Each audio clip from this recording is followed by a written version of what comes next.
Assalamualaikum warahmatullahi wabarakatuh. Waalaikumsalam warahmatullahi wabarakatuh. Ya, alhamdulillah, puji syukur senantiasa kita panjatkan kehadirat Allah Subhanahu wa taala atas segala karunia-Nya kepada kita. Salawat dan salam tidak lupa kita sampaikan kepada junjungan kita Nabi besar Muhammad sallallahu alaihi wasallam. Pemirsa TVRI, khususnya bagi Anda yang selalu dan cinta dengan kajian Kitab Kuning Sahih Bukhari. Alhamdulillah kita berjumpa kembali, dan pada kesempatan ini kita akan melanjutkan kajian bersama dengan guru kita Dr. Ahmad Lutfi Fatullah, yang kita akan mengangkat tema waktu berwudu. Assalamualaikum dokter. Waalaikumsalam warahmatullahi wabarakatuh. Ya, kita lanjutkan lagi kajian kita dokter ya. Betul. Kajian-kajian yang langsung terkait dengan bagaimana kita mengeksplorasi hadis. Nah, ini adalah satu hal yang sangat luar biasa, dan banyak juga sekarang yang telah ngikutin dokter. Iya, alhamdulillah di mana-mana udah banyak yang ngikutin dan responnya positif, Mas. Banyak orang-orang yang istilahnya level tengah ya, secara pendidikan level tengah, level atas juga sudah banyak yang ngikutin, dan kata mereka, saya baru pertama kali belajar hadis model kayak gini. Itu menyenangkan karena tahu sumbernya apa sih. Iya.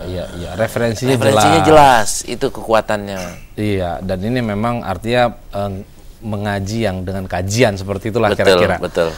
Nah, di samping kiri saya juga ada Mas Irwan Rinaldi, beliau sebagai konselor anak dan remaja. Assalamualaikum Mas. Waalaikumsalam Mas Agus. Ya, senang bisa ketemu lagi. Dan kali ini kita ya bahas saja tentang waktu berwudu, dan tetap nanti akan dikaitkan juga bagaimana pembelajaran membiasakan terhadap anak untuk berwudu. Dan juga Pak Ustadz Khairul Anwar ya, yang akan membacakan kitab. Dan di sini juga sudah ada ibu-ibu pengajian yang waduh luar biasa ini pakaiannya, dari Bandung ya. Ya, biasa dari Bandung mampir dulu ke Tamrin City kalau di Jakarta itu.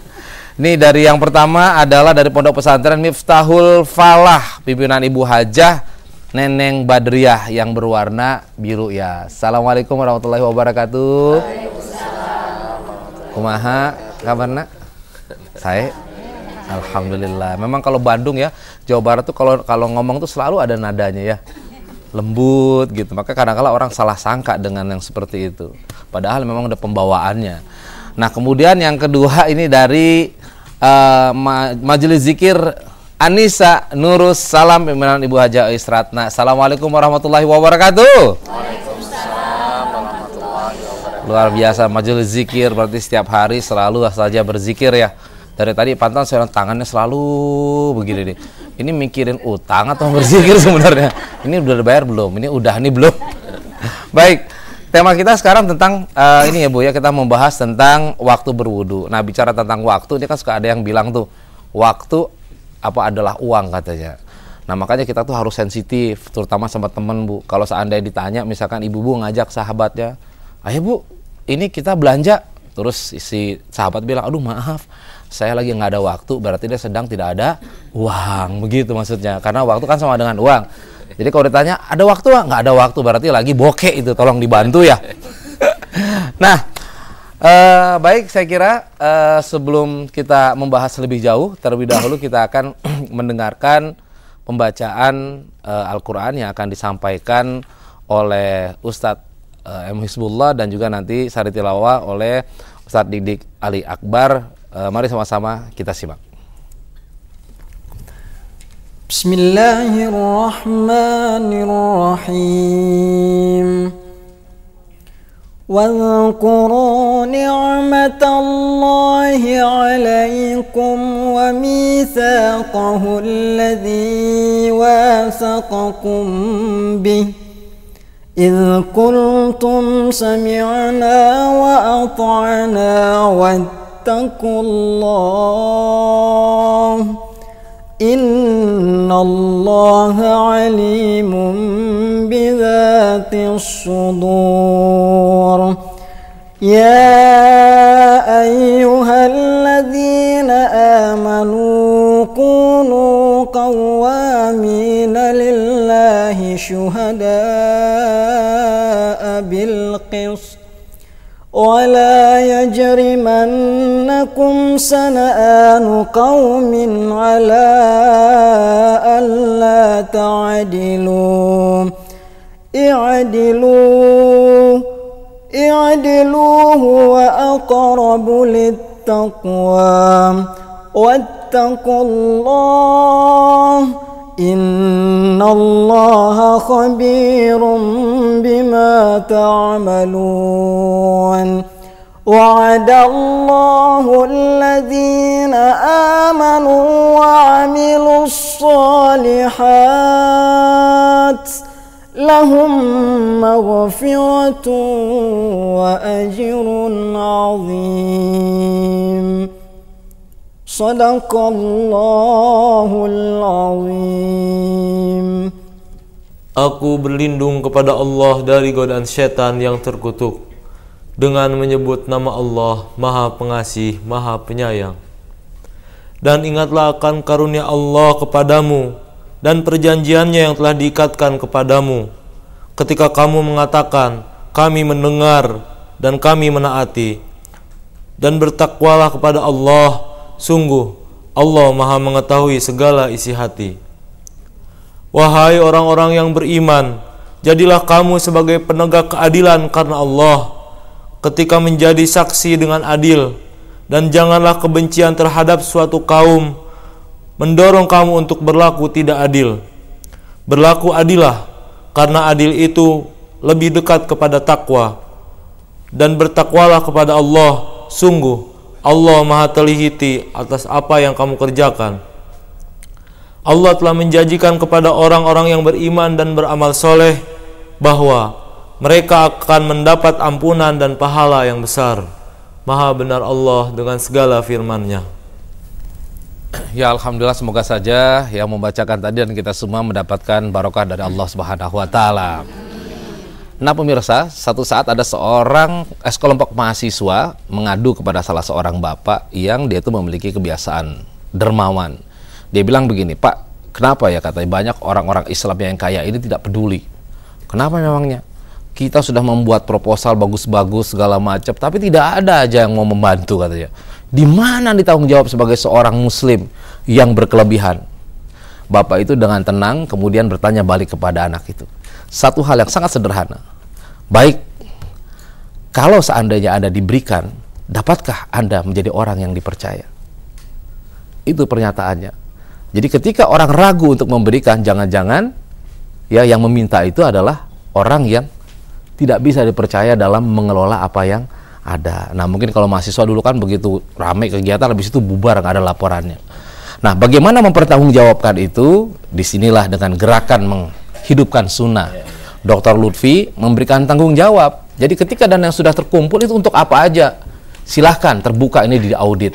Jadi apapun yang Anda berikan melalui rekening di Bank Syariah Mandiri 70329024493, entah itu yang Rp50.000 per bulan atau khusus untuk membangun pesantren, ini akan dipertanggungjawabkan. Nah, seperti apa tanggung jawabnya? Dokter, silakan. Tanggung jawabnya adalah hasil ya. Ya. Buat umat Islam tuh hasil yang kelihatan, dan kita juga pertanggungjawabannya itu. Kalau pertemuan audit BPK kayaknya gampang dibikin-bikin. Tapi pertanggungjawaban dari Allah itu kayaknya lebih susah dimacam-macamin. Nah, nanti kita banyak produk-produk kita akan kita jadikan wakaf, Bu. Yang paling dekat itu insya Allah Riyadus Shalihin. Nanti di Islamic Book Fair akan diwakafkan dan bagus sekali, Mas. Isinya luar biasa, sangat memudahkan. Dan sekarang bagi yang ingin akses ke internet, Perusahaan Islam Digital yang 6.100 jilid itu sudah bisa diakses di mana saja lewat internet. Iya. Tapi masih tetap masih kitabnya ya? Masih kitabnya. Belum terjemahan belum terjemahannya. Tapi siapa aja bisa mengakses. 100%. Iya. Nah, ini jelas artinya setiap kali ada yang memberikan, jadi ada suatu hal yang sederhana, Dokter. Ketika seseorang mendapatkan uang 10.000 untuk disumbangkan, maka yang menerima itu harus membuat 10.000 perubahan. Kira-kira seperti itulah. Ya begitu katanya, Mas Irwan. Ya, baik. Kita nanti akan langsung pada tema kita, tapi sebelum itu kita akan jeda dulu untuk menyimak yang satu ini. Tetap bersama kami dalam kajian Kitab Kuning Sahih Bukhari.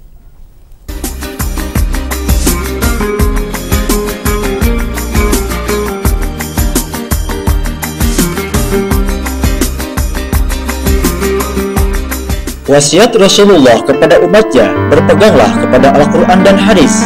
Ayo bergabung dengan gerakan menghidupkan sunnah, usaha melanjutkan kajian hadis dan penyebaran hadis Rasulullah, wakaf hadis untuk pesantren dan madrasah, digitalisasi kajian hadis dan kitab-kitab hadis, kajian mingguan hadis dan ilmu hadis, pengembangan pusat kajian hadis, dan pembangunan pesantren hadis untuk keluarga. Dengan 50.000 per bulan, insya Allah infak yang Anda berikan akan menjadi amal jariah yang tidak terputus.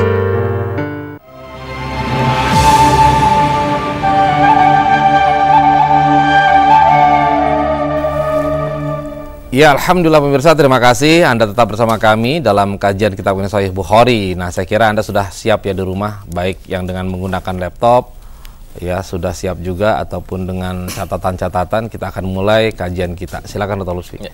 Bismillahirrahmanirrahim. Alhamdulillah wassalatu wassalamu ala Rasulillah wa ba'du. Hari ini kita akan sambung kajian kita di Sahih Bukhari, bab ke-32, babul iltimasil wudu idza hanatis shalah. Nah, ini nomor hadisnya 169. Tagnya kayak gimana? Kalau judulnya adalah waktu wudu atau mencari wudu ketika waktu sholat sudah tiba. Tagnya nanti penjelasan sanadnya kita akan jelaskan setelah Pak Heru akan membacanya. Silakan. Bismillahirrahmanirrahim. Qala Imam Al-Bukhari rahimahullah. Babu iltimasil wudu'i idza hanat as-salah. Wa qalat Aisyatu hadarat as-subhu faltumisal ma'u falam yujad fanazalat tayammum. Haddatsana Abdullah bin Yusuf qala akhbarana Malik an Ishaq bin Abdullah bin Abi Talhah an Anas bin Malik annahu qala ra'aitu Rasulullah sallallahu alaihi wasallam wa hanat salatul asri faltamasan nasul wudu'a falam yajiduhu fa utiya Rasulullah sallallahu alaihi wasallam biwadu'in fawada'a Rasulullah sallallahu alaihi wasallam fi dhalikal ina yadahu wa amara an-nasa ayyatawadda'u minhu qala fara'aitul ma'a yanbu'u min tahti asabi'ihi hatta tawadda'u min indi akhirihim. Ya, hadis ini jelas sahih ya, diriwayatkan oleh Imam Bukhari. Teks hadisnya atau terjemahannya seperti apa? Kita lihat di sini. Aisyah berkata, telah datang waktu subuh, maka air pun dicari namun tidak ditemukan. Lalu turunlah perintah tayamum. Tadi babnya bab mencari air wudhu jika datang waktu sholat. Anas ibn Malik berkata, aku melihat Rasulullah SAW dan waktu sholat asar tiba. Orang-orang pun mencari air wudhu namun tidak mendapatkannya. Lalu aku melihat Rasulullah SAW diberi air wudhu. Rasulullah SAW kemudian meletakkan tangannya di dalam bejana tersebut seraya memerintahkan orang-orang berwudhu darinya. Anas berkata, aku melihat air keluar dari bawah jari-jari beliau hingga semua orang sampai yang terakhir dapat berwudhu. Ini banyak banget ya fikih yang kita bisa ambil dari hadis ini. Yang pertama, ini hadis diriwayatkan ada dua nih Bu. Ada hadis yang mu'alak yang atas, ada hadis yang musnad yang bawahnya. Yang mu'alak nggak ditulisin nomornya. Ini dari Aisyah. Sanadnya mana? Imam Bukhari punya kebiasaan yang model kayak begini di tempat yang lain akan disebutkan. Di sini enggak. Nanti di tempat yang lain akan disebutkan. Nah, ini waktu subuh. Waktu subuh udah azan subuh, orang-orang mencari air. Tahu-tahu nggak ada air. Nggak ada air, kita nggak sholat. Atau kita sholat tanpa wudhu. Kan ada dua pilihan tuh. Kita sholat tanpa wudhu atau kita nggak sholat. Kan sholat wajib. Nah, ini wasilahnya adalah berwudhu. Nah, wudhunya ini tidak diwajibkan untuk berwudhu karena nggak ada air. Diturunkanlah perintah untuk tayamum. Nah, tayamum kan nggak mungkin nggak ada. Tayamum pasti ada. Karena tanah pasti ada di semua daerah, pasti ada tanahnya. Diturunkan niatnya. Nah, walhasil dari teks hadis ini kita tidak boleh tayamum kalau ada air. Nanti kapan kita ada airnya? Azan masih 1 jam lagi. Saya belum ketemu air, saya tayamum aja dah. Boleh atau tidak? Tidak boleh, Bu. Tidak boleh tayamum kalau azan belum dikumandangkan. Siapa tahu pas azan tiba, tahu-tahu ada air. Dari mana airnya? Hujan, mungkin kan? Kita bisa wudhu pakai hujan. Boleh ada orang tahu-tahu datang lewat bawain air. Kan mungkin saja terjadi. Iya. Nah, ini fikihnya adalah tidak boleh sholat tanpa wudhu. Kalaupun tidak ada airnya, maka lakukan tayamum. Tidak boleh bertayamum sebelum datang waktu azan. Azan zuhur atau azan apapun, kalau kita mau sholat baru boleh. Bahkan para ulama mengatakan agak ditunda sedikit. Sholat zuhur jam 12. Jam 12 kita jam 12 belum ada air. Apakah saya boleh tayamum? Kata ulama, enggak. Tunggu dulu sampai jam 12.30, jam 1, jam 2. Kalau jam 2 udah di tengah ya, enggak ada air, maka silahkan tayamum. Atau dalam kondisi yang saya harus pergi, maka silahkan tayamum. Itu dari Aisyah. Nah, cerita realnya kayak gimana? Cerita yang lainnya adalah Anas bin Malik bercerita, aku melihat Rasulullah waktu azan sudah datang. Sahabat-sahabat mencari air, tahu-tahu nggak ada air. Sana nggak ada, siapa yang punya air nggak ada, lihat di ontanya nggak ada. Akhirnya sahabat pada tahu nih, Rasulullah punya keistimewaan. Udahlah kita bawain Rasulullah air buat wudhunya. Di ember atau di kantong ya, kantong dari kulit itu buat Rasulullah wudhu, atau di kantong yang terbuka.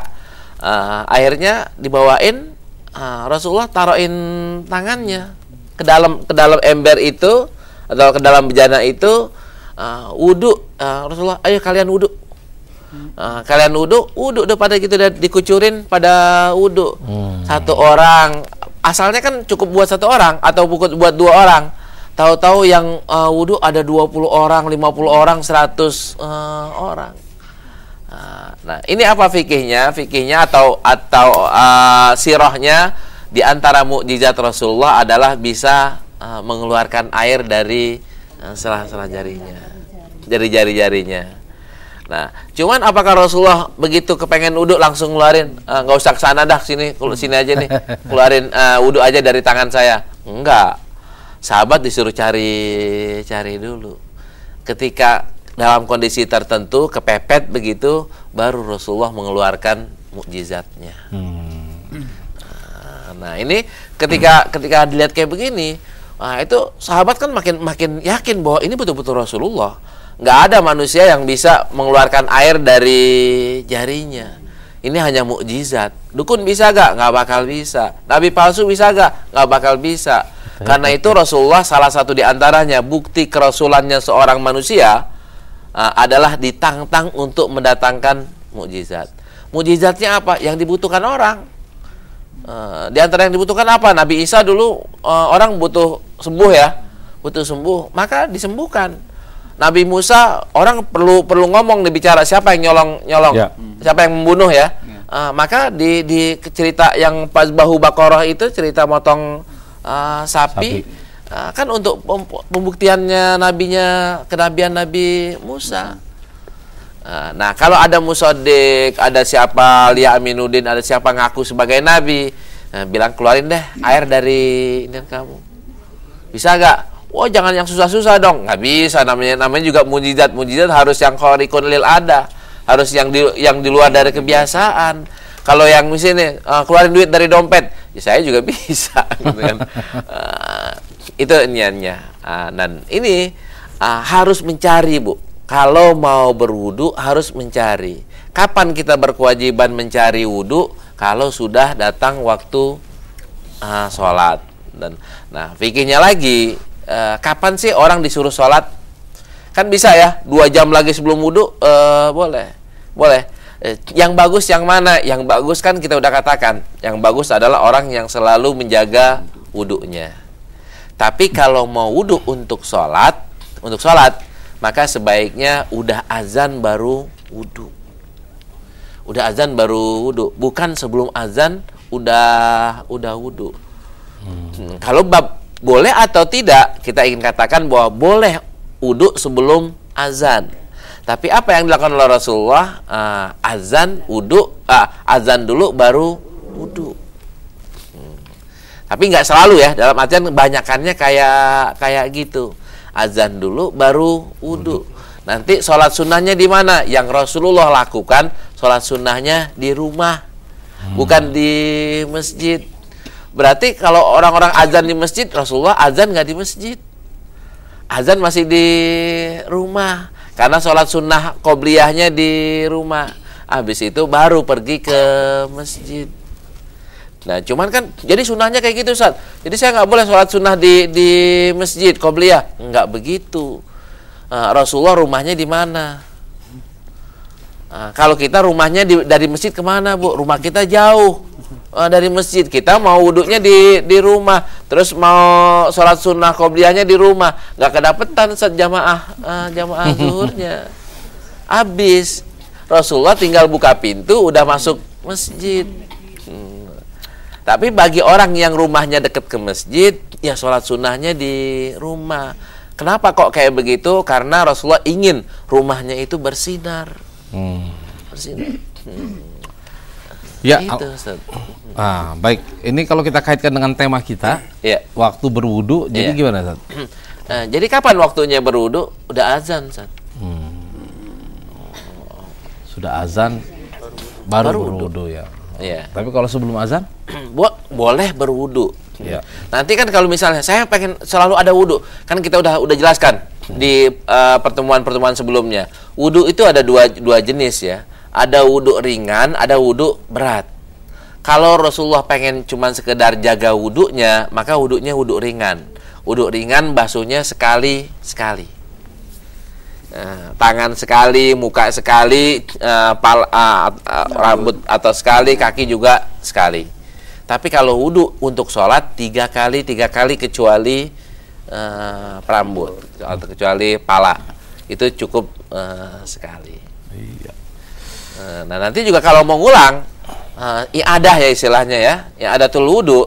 Saya udah sholat wudu ringan nih, tadi jam 10 pagi umpamanya, nanti udah datang azan, saya mau tajdid wudu, ya silahkan. Tapi kalau udah datang azan, wudunya 3 kali, bukan 1 kali. Iya, baik. Nah, kita ke Pak Irwan sekarang. Nah, kalau bicara mengenai tema kita tadi ya, bicara waktu berwudu, ini kan ada timing yang sudah ditentukan, dan yang terbaik adalah sebelum tadi ya, Ustaz ya. Maksudnya sebelum itu juga kita boleh untuk berwudu, pas saat azan juga boleh berwudu. Nah, kalau kita masukkan pada pembelajaran kepada anak-anak, ini gimana kalau Pak Irwan ngelihatnya seperti apa sih? Begitu. Iya. Pemirsa yang mulia Allah SWT, ibu-ibu di studio, kalau saya sih mengambil dari tema yang disampaikan oleh dokter tadi, apa yang kita sampaikan ke anak-anak adalah sebenarnya gini. Jadi konsepnya ke anak-anak itu persoalan dia wudunya kapan, apa sebelum, apa sesudah, itu prinsipnya 3, Ibu. Anak-anak itu harus tahu dulu apa yang harus dilakukan sama dia. Kenapa dia harus melakukan itu? Tahu. Kedua itu dia yakin dengan apa yang dia lakukan. Nah, keempat baru nanti dia akan melakukannya, gitu. Nah, kita sering minta ke anak-anak kita wudu, udah azan, wudu, gitu. Ada dua tahap yang dia nggak lalui. Kalau kita kan kita tahu, kita belajar sama dokter, gitu. Oh, wudu udah azan. Kalau anak-anak kan nggak nyampe ke sana. Nah, yang terjadi adalah kita marah sama anak kita. Masih di sini aja, wudu, gitu. Qala Rasulullah fi Sahih Bukhari, gitu. Anak-anak kita nggak tahu itu. Nah, apa tahapnya? Tahu dan yakin. Nah, tahu itu gimana caranya? Pertama, bagaimana kita ngasih tahu anak? Banyak caranya. Pertama, lewat cerita. Apa tuh lewat cerita? Seperti yang dokter sampaikan. Dulu tuh ya nak ya, Rasulullah nak waktu itu ya siang hari apa gitu. Itu tahu, mengasih tahu anak. Oh gitu ya. Nah, suksesnya kita untuk memberi landasan itu ke anak kita adalah ketika dia nanya, omong gitu ya mak, emang Rasulullah waktu itu wudhunya lagi ini ya? Itu berarti kita anak-anak sudah sampai tuh ilmunya tentang itu. Nah, kedua adalah yakin. Kalau yakin itu adalah, iya deh, aku wudhu deh sekarang. Nah, gitu. Nah, itu habis itu baru pembiasaan. Jadi 3 tahap itu, Ibu. Kalau kita menyampaikan persoalan yang kita bahas tadi, persoalan wudhu waktu azan, atau kita menjaga wudhu gimana? Itu lama loh, Bu. Menjaga wudhu misalnya mau tayamum gitu ya. Lama banget nih. Gitu. Anak-anak kan nggak seperti kita kontrolnya. Maaf ya, Bu ya. Maaf, anak-anak keluar angin gitu kan nggak bisa. Nanti anak-anak sakit nahan terus. Gitu dia. Ya, nggak bisa. Jadi ada yang kita sebut itu kasih tahu ke anak-anak caranya gimana. Tadi saya menyebut dengan bercerita. Bercerita ini salah satu yang sangat luar biasa. Al-Quran penuh dengan cerita. Hadis yang disampaikan oleh dokter adalah penuh dengan cerita. Kisah-kisah sahabat, kisah sahabiah itu banyak dengan cerita. Jadi hampir dikatakan di dalam pendidikan anak dalam Islam itu, bercerita itu sampai 90% itu bisa menanamkan banyak hal ke anak-anak kita gitu. Dari 3 Mas Agus. Ya. Tahu, yakin, amal. Nah, ada 2 yang harus disampaikan pada anak, dia tahu dan kemudian dia yakin, nah baru dia akan bekerja. Gitu. Jadi sudah ada urutannya ya? Iya, urutannya gitu. Gitu. Ya. Jadi kan karena kan agak sulit menyampaikan anak kita, apalagi anak kita yang umur 10 tahun ke bawah. Kita sampaikan ke mereka gitu. Kita sampaikan dengan ini, ada Rasulullah mengatakan begini apa. Itu bagi mereka belum sampai hal yang semacam itu. Tapi tambahkanlah dengan tadi tahap yang itu yang kita tahu itu gimana cerita. Gitu. Nah, satu lagi gini, para ibu dan para pemirsa semua, disampaikan kalau kita nyampaikan hadis ke anak-anak itu, yang paling dilihat mana itu adalah bahasa tubuh kita dan body language dan natural language, gitu. Jadi apa tuh bahasa Bandungnya itu bahasa tubuh dan bahasa yang dari dalam tubuh kita. Jadi kalau kita menceritakan tentang hadis, membaca tentang hadis itu harus total, gitu. Jadi memang nikmati betul bahwa qala Rasul itu berkata, nak, gitu. Itu akan cepat. Itu menurut penelitian kalau kita mau menyampaikan. Jadi gini, tidak hanya anak-anak itu bisa hanya mengenal Rasul, tapi dia akan mencintai Rasulullah. Gitu. Masya Allah. Baik. Apa yang Masya Allah, Mas? Iya, berarti kan sudah jelas bahwa apa ini yang efektif juga pada tataran bagaimana kita itu tetap memberikan contoh kepada anak-anak. Nah, dokter, ini kalau dari apa yang disampaikan tadi, ini apa namanya? Mungkin ada lagi yang ingin ditekankan. Ya. Nanti waktu ya. Saya waktunya udah kepepet nih. Nggak ada air. Ini kan kita bicaranya jangan bicara di Bandung yang airnya berlimpah. Kita bicara di Bandung dan di luar Bandung. Kadang-kadang airnya juga tidak ada. Boleh nggak orang lain menyiapkan air yang kita ini kalau udah waktunya?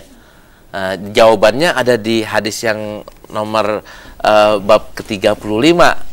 Bab ke-35 silakan lihat di layar kaca.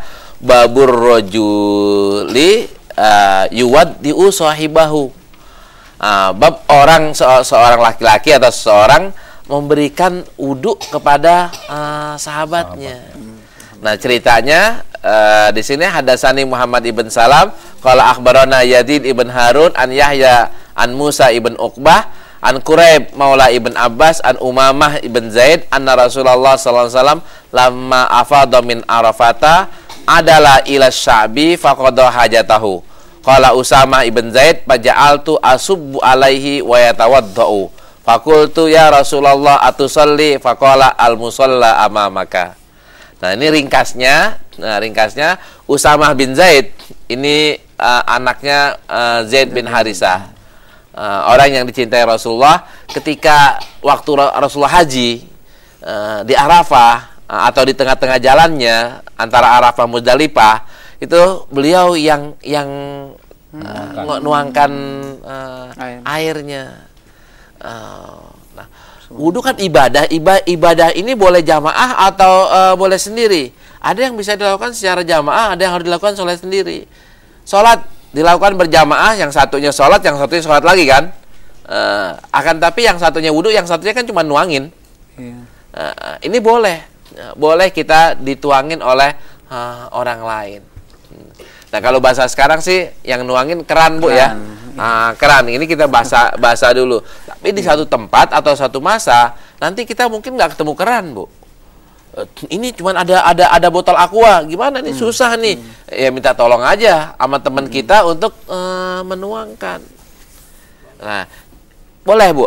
Cuman kapan gitu? Kapan sebaiknya sudah masuk waktu sholat? Iya. Nah, pasti itu kan ada makna tersendiri, dokter, ketika dianjurkan sesudah masuk waktu sholat, berwudu. Nah, biasanya kan kalau kita nih ingin pergi ke masjid atau kemana, itu kan suka wudu dulu di rumah. Nah, itu sebaiknya gimana? Apakah nanti ke sana terus wudu lagi atau seperti apa? Ada beda antara muhafadzah wudu dengan wajib berwudu. Wudu kan wajib kalau mau sholat, Pak. Kalau nggak mau sholat kan nggak wajib wudu. Contoh, saya punya duit 1 miliar. Mudah-mudahan, amin, Mas. Amin. 1 miliar. Ini bulan Muharram nih. Besok saya bayar besok nih bulan Asyura, Muharram, bulan Safar. Bulan Safar saya boleh nggak bayar zakat? Saya udah wajib belum bayar zakat? Belum. Nisabnya udah nyampe. Nisabnya udah 1 miliar, nyampe ya. Akan tapi saya wajib nggak? Enggak. Kalau saya nggak bayar bulan Safar, boleh nggak? Boleh. Kalau bulan Ramadan saya belum bayar zakat, boleh nggak? Boleh. Dosa nggak saya? Nggak dosa. Tapi kalau nanti sampai bulan Muharram lagi, kan jatuhnya 1 tahun, saya nggak bayar, baru saya dosa. Jadi, jadi memang sudah ada ketentuan yang juga terperinci, yang sudah bisa dijawab, ya. Bagaimana aturan-aturan? Karena yakin juga barangkali kan nanti ibu-ibu nih, terutama kan biasanya dengan kerudung gitu kan, agak susah ya kalau untuk berwudu gitu kan, apalagi yang jalan jauh-jauh gitu, apalagi begitu masuk ke kamar mandi lihat orang penuh, waduh udah deh gitu, ya nggak wudu. Nah, apakah nanti boleh atau tidak nanti akan bisa dijelaskan lagi. Yang ingin kita ambil ya dari pelajaran keseharian, Bu, ya. Saya nggak ada botol aqua. Saya mau wudu, nyari tempat-tempat wudu nggak ada cuman botol aqua. Saya boleh nggak memaksakan diri wudu pakai aqua? Enggak. Kalau belum waktu sholat. Ini aqua buat diminum aja, buat diminum. Ntar kalau waktu sholat kepepet kita mau wudu nggak ada air biasa, gunakanlah air mineral. Itu maksudnya, Mas. Iya. Kalau emang boleh nggak wudu pakai air aqua? Boleh. Tapi kan air aqua beda ininya, peruntukannya beda. Air wudu dengan air keran nggak ada masalah. Itulah. Baik, nah hal seperti ini juga kan harus disampaikan ketika. Jadi gini loh, Mas Irwan, apa ya? Kayak kita mungkin gini, apakah misalkan nih lebih efektif mana misalkan Dr. Lutfi menjelaskan seperti dengan misalkan ada contoh di sini begitu berwudu seperti apa? Iya.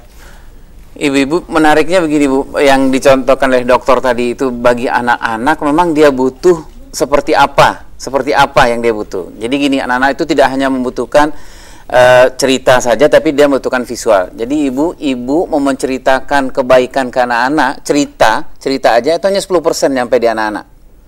Tapi kalau ibu menceritakan, kemudian ibu tunjukkan gitu. Misalnya gini, jadi wudu tuh nak sini. Gitu. Ambil airnya, contohkan. Jadi begini kata Nabi kita. Jadi boleh nih nak di sini. Kamu kan mau wudu nih, kita sedang jalan, terus ininya nggak ada, tempat wudunya nggak ada, airnya nggak ada. Kita boleh kata Nabi, kita boleh bantu. Nah, ibu membantu sekarang. Sudah, kita contohkan. Nah, kemudian besoknya kita bilang lagi sama anak kita, masih ingat nggak kata Nabi yang kemarin? Sekarang kamu yang bantuin ibu, gitu. Ini diyakini, Bu, 90% bakal ingat anak kita. Jadi ibu ini, maka hebatnya di umur 0-10 tahun kalau ibu selalu apa yang diterangkan oleh dokter coba dipraktekkan, contohkan. Nah, tadi Bu Epri ya, tadi tayangan yang dulu seperti misalnya gini, tangan kananku kotor, aku boleh nggak tangan kiri aja? Nggak boleh nak, tangan kanan kotor biar tangan kanan ibu. Ini yang bakal diingat teman. Daripada kita ceramah Lebih kita marah-marah, gitu. Nah, itu satu lagi yang saya mengambil hikmah dari apa yang disampaikan oleh dokter itu adalah, jadi begini, di dalam Islam itu pembelajaran akhlak dan karakter itu yang paling efektif itu adalah, kita bahasa Bandungnya itu adalah hands on, minds on. Jadi bahasanya itu apa artinya? Artinya di bahasa Inggris itu gini, tidak hanya ilmu saja. Kalau ilmu itu bagi anak-anak lama-lama hilang.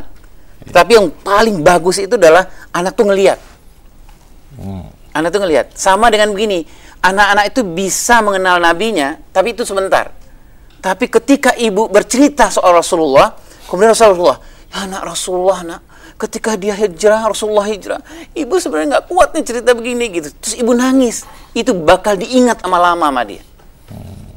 Gitu. Nah ini dahsyat ini. Wudu nanti dipraktekkan ibu. Gitu. Ya masalahnya kadangkala apakah ibunya yakin juga wudunya bener, itu dia tuh. Kan ibunya udah ikut kajian kita udah kajian. Karena kan ada yang paling gampang ya dokter, begitu anaknya bilang, "Mah tolong ajarin ini apa wudu." Ya nanya tuh sama guru ngaji. Itu melemparkan dengan yang seperti itu. Nah ini seperti apa nanti? Mungkin nanti akan kita bahas kembali. Kita jeda dulu untuk yang satu ini, tetap bersama kami dalam kajian Kitab Kuning Sahih Bukhari.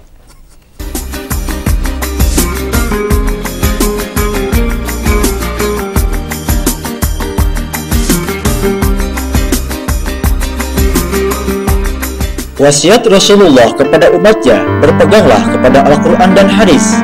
Ayo bergabung dengan Gerakan Menghidupkan Sunnah, usaha melanjutkan kajian hadis dan penyebaran hadis Rasulullah, wakaf hadis untuk pesantren dan madrasah, digitalisasi kajian hadis dan kitab-kitab hadis, kajian mingguan hadis dan ilmu hadis, pengembangan pusat kajian hadis, dan pembangunan pesantren hadis untuk keluarga. Dengan 50.000 per bulan, insya Allah infak yang Anda berikan akan menjadi amal jariah yang tidak terputus.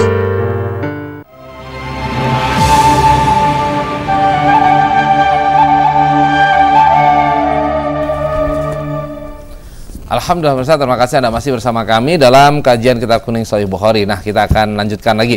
Barangkali dokter ada lagi yang ingin disampaikan sebelum kita berikan kesempatan kepada ibu untuk bertanya. Kita ingin informasikan ya kepada para pemirsa sekalian bahwa zaman Rasulullah dulu orang wudunya itu bukan di masjid.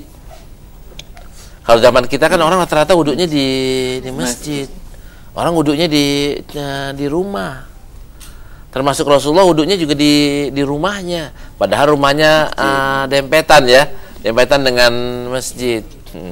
Nah sekarang gimana kalau misalnya wudunya di masjid? Bukan tidak boleh ya. Ini babnya bukan bab bolehnya nih. Boleh wudu di masjid. Tapi kalau wudunya di rumah, maka banyak banget yang didapat hadis yang kemarin, Mas.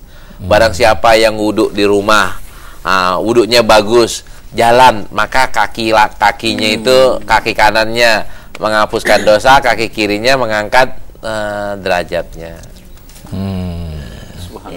Jadi udah mulai siap ya, tapi kan iya. belum masuk ini, belum ada masuk azan. Udah masuk azan.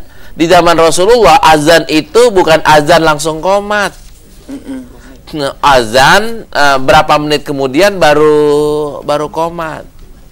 Ada jedanya ini cukup buat orang-orang itu wudhu di rumah, jalan sampai masjid. Kalau sholat Jumat kan kita wudhu duluan sebelum azan. Kalau azan terus wudhu telat nanti dokter. Azan yang di sini letaknya. Zaman Rasulullah azannya berapa kali? Azannya 1 kali. Zaman Utsman azannya 2 kali.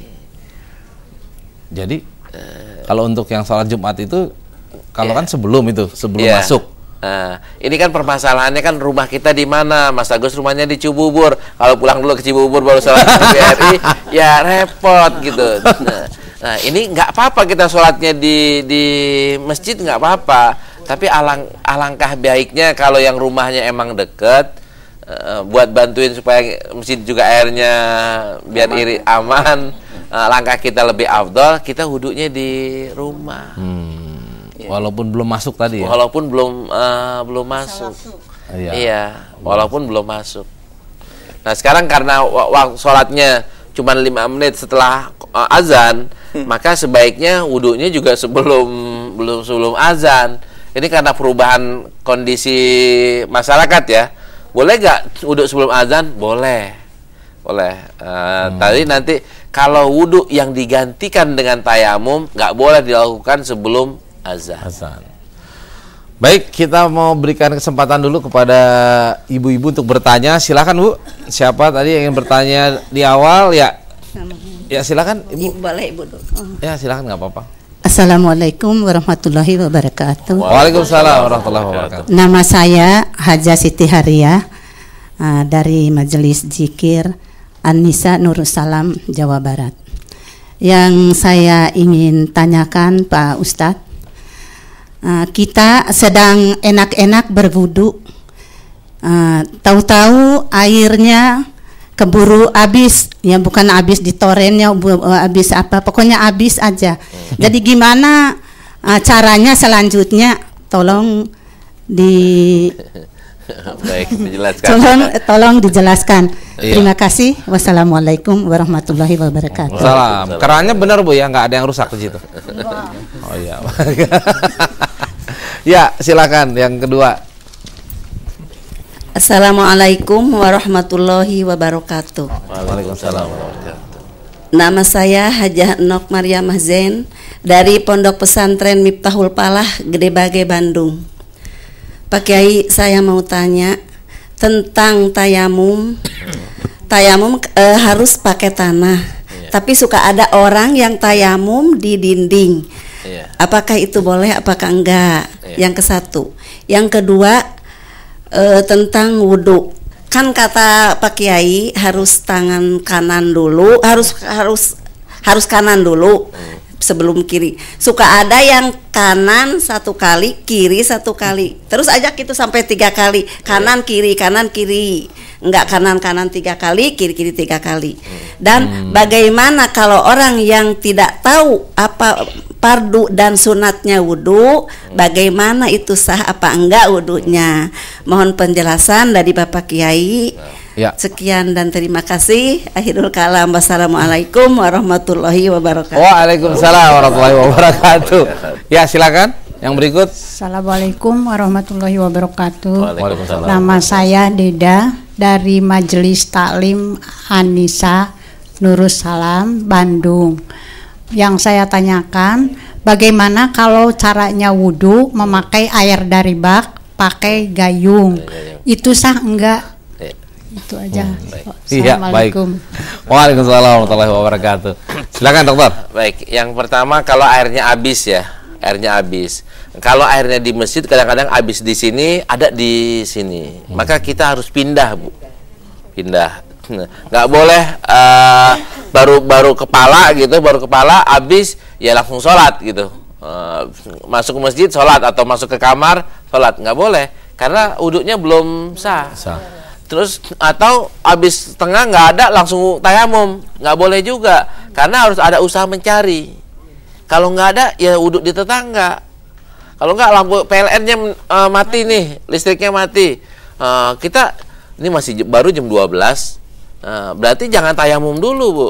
Tunggu dulu sampai jam 1 mungkin PLN-nya hidup sehingga listriknya ada, airnya keluar lagi. Jadi kalau sampai ada kayak gitu yang salah PLN gitu dokter ya? Bukan yang salah PLN. Ini kita harus berusaha mencari air dulu, mencari air. Kalau emang udah jam 2 nggak nyala-nyala, baru kita ke tetangga minta air. Tetangga juga sama juga kasusnya, maka silahkan ambil tayamum. Ada usaha. Bahkan usahanya berapa, tetangganya berapa? Ada yang bilang tangganya 40 rumah. Ada air enggak? Ada air atau enggak? Ada air enggak? Paling gampang sekarang ke masjid. Atau menggunakan air kemasan. Oh iya. Pokoknya cari air dulu lah ya. Iya, cari air dulu. Nah, terus tadi selanjutnya dokter? Iya.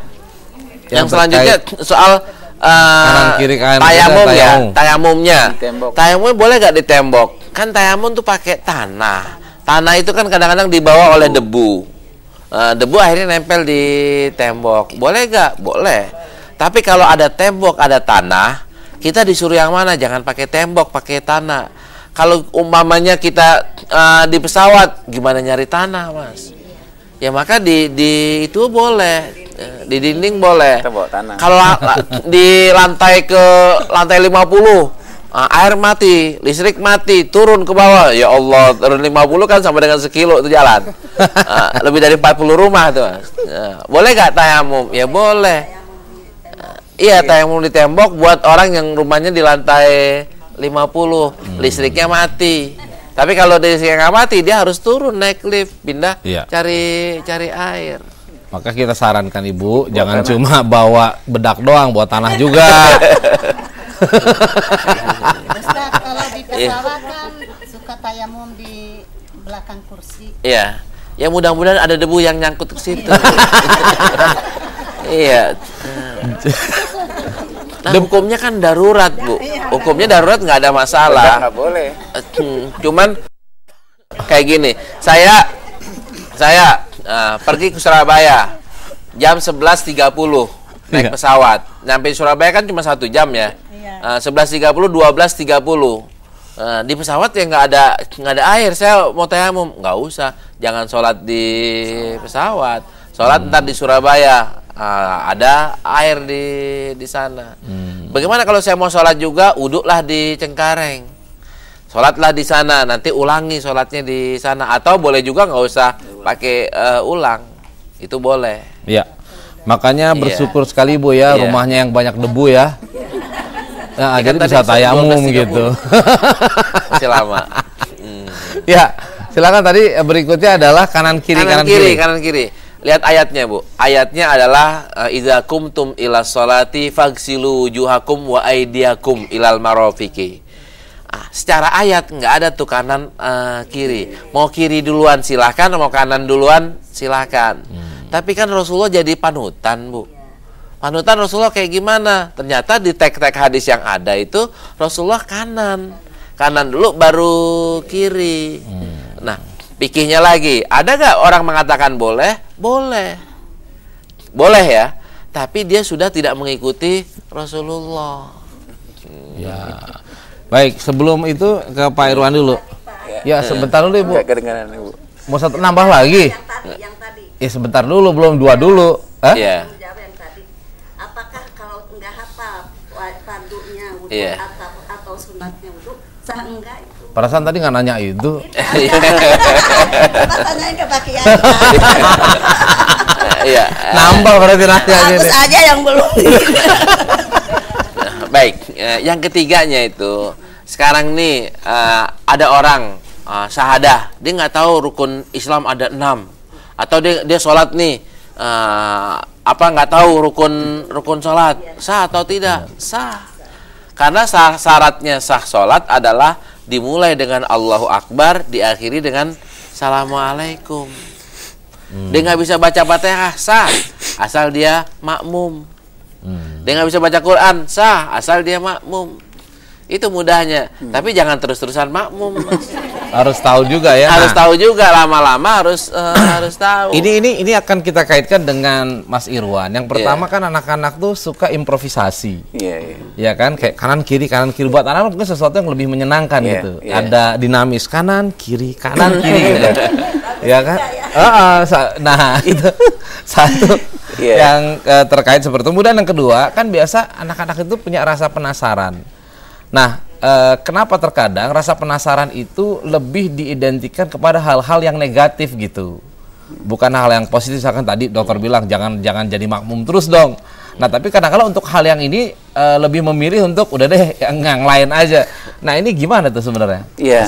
Yang pertama betul itu, anak-anak tuh eksplorasi itu betul. Dia kanan kiri karena anak-anak tuh yang pertama fitrahnya itu dinamis.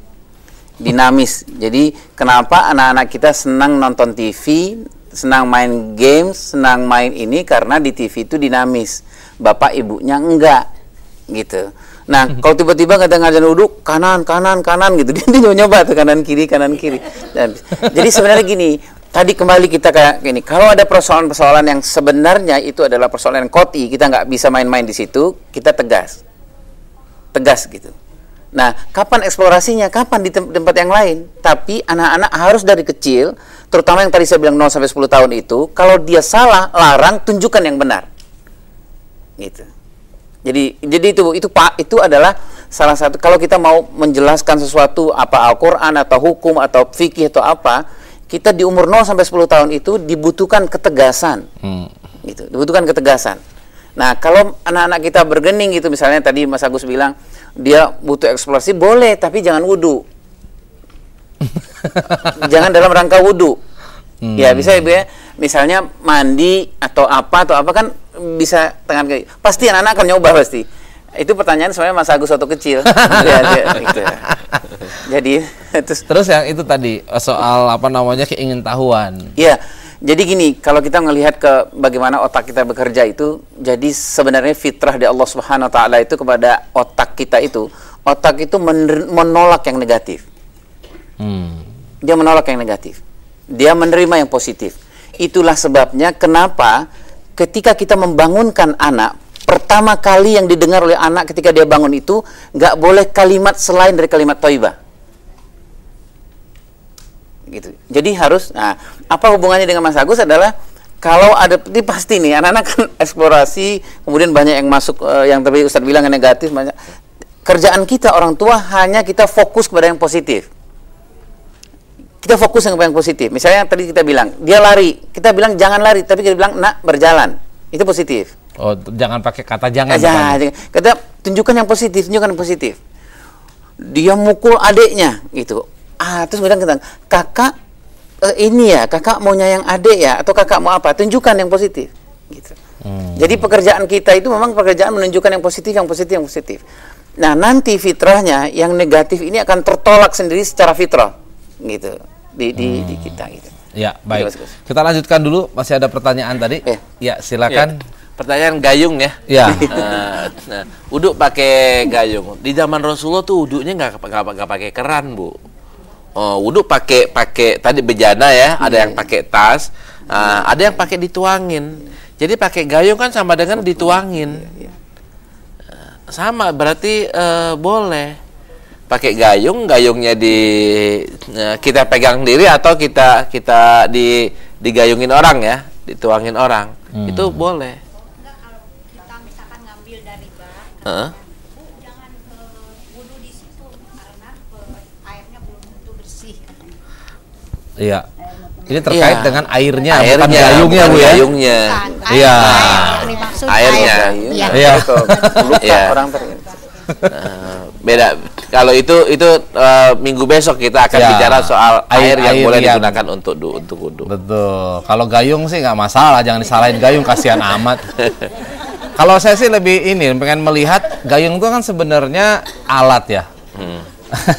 Mas Irwan. Nah, anak-anak kan juga senang sekali kalau ada semacam alat-alat tertentu gitu kan ya, yang digunakan alat bantu lah untuk proses pembelajaran. Nah, ini gimana? Iya. Jadi gini, yang satu lagi yang harus kita lakukan dengan anak-anak itu adalah jangan pernah tidak melibatkan anak untuk mengajarkan persoalan-persoalan fikih, persoalan apa. Misalnya gini, kita mau membuat gayung. Nah, berarti jangan kita yang bikin gayungnya, biar anak-anak yang bikin gayungnya. Karena apa? Yang dibutuhkan anak itu terlibat. Kalau dia terlibat, dia akan merasa memiliki, gitu. Jadi misalnya gini, sholat itu baik untuk kehidupan. Kata anak, siapa bilang? Gitu. Kenapa? Karena dia nggak terlibat. Kita bilang gini, nak, waktunya sudah datang, nak. Siapa yang mau inikan sajadahnya ayah siapa? Aku aja, aku. Siapa yang mau membukakan sajadahnya ibu? Aku aja. Ketika dibuka sajadahnya, kita bilang Allahu Akbar, Subhanallah, nak. Sudah kamu kembangkan sajadah ayah dan bunda. Dia terlibat dengan sholat kita dan dia akan mencintai sholat. Nah, persoalan kita adalah ketika kita mengajarkan agama ke anak-anak kita nggak terlibat. Orang masjid, dia azan, dia apa-apa, dia nggak terlibat. Imam, kemudian di imam depan, kemudian anak di belakang. Anak-anak nggak terlibat, karena imam nggak pernah negor dia. Alangkah lebih bagusnya ketika imam belakang. Dirapatkan barisannya, diinikannya, subhanallah, anak-anak yang di belakang sudah mulai rapat. Hanya memanggil saja, itu sudah terlibat. Gitu. Nah, jadi persoalan kita adalah kita mengajarkan hadis, kita mengajarkan fikih, itu nggak terlibat. Ya, tapi sering juga imam bilang, coba anak-anak, hei, jangan berisik ya di belakang, ya, gitu ngomongnya. Ya, terus anak-anak bilang, kalau begitu imam jangan berisik, gitu. Gitu. Makanya jadi malas dia ke masjid. Baik, waktu kita sudah habis ini. Untuk kuis Dr. Lutfi, ini kuis yang lalu gitu ya. Kalau nggak salah nih pertanyaan yang mana yang pada saat hari raya Idul Adha. Iya. Kapan Rasulullah SAW memotong hewan kurban? Iya. Nah, jawabannya pas hari raya, pas hari Idnya itu, bukan hari kedua, bukan hari ketiga. Tapi Iya. boleh ya, motong hari kedua dan hari ketiga. Iya. Setelah sholat Idul Adha. Setelah sholat Idul Adha. Baik, yang menang, yang berhasil mendapatkan hadiah, yang pertama Salim Ibrahim. Ini di Brebes, Jawa Tengah. Kemudian Dimas Adi Wicaksono itu di Tegal. Dan Asep Saipudin. Nah, ini udah pasti Sunda ini. Kalau udah Saipudin tuh Sunda. Bener ini. Di Kuningan, Jawa Barat. Asep Saipudin ya pakai P soalnya. Nah, ini sudah sekarang kuis yang berikutnya silakan. Ini tag hadisnya yang minggu yang lalu aja. Siapakah tukang mandiin jenazah di zaman Rasulullah? Ada ibu-ibu ya, seorang Ansor yang tukang mandiin jenazah. Siapa namanya? Ya, silakan jawabannya dikirimkan dengan cara mengetik kuis, kemudian spasi nama, spasi alamat, spasi jawaban. Kirim ke alamat email pusatkajianhadis@gmail.com atau di nyatet Ibu ya. 0818 995 993. Ya, tadi itu ya perinciannya. Insya Allah bagi Anda yang mendapatkan berhasil nanti akan mendapatkan hadiah dari Dr. Lutfi. Baik, saya kira waktu kita sudah habis, sudah jelas Bu ya. Kita tadi sudah membahas tentang waktu berwudu dan semoga saja apa yang dibahas ini ya sudah dilengkapi juga dengan Mas Irwan bagaimana cara memberikan pelajaran kepada anak-anak. Jadi memang orang tua sekarang tuh harus kreatif ya. Nggak bisa main suruh-suruh ini. Pokoknya betul-betul dalam menjelaskan juga memilih kalimat. Coba jangan gunakan kalimat jangan. Wah itu kan ibu juga mikir dulu, akhirnya kelamaan mikir nggak jadi ngomong. Ya udah lewat anaknya. Nah memang orang tua dituntut untuk juga mengembangkan diri, bukan hanya anak saja. Saya kira itu saja. Terima kasih ya dokter ya, Mas Irwan dan ibu semua. Ya kita tutup sama-sama dengan doa penutup. Jadi subhanakallahumma wa bihamdika asyhadu an la ilaha illa anta astaghfiruka wa atubu ilaik. Wabillahi taufiq wal hidayah. Assalamualaikum warahmatullahi wabarakatuh. Waalaikumsalam warahmatullahi wabarakatuh.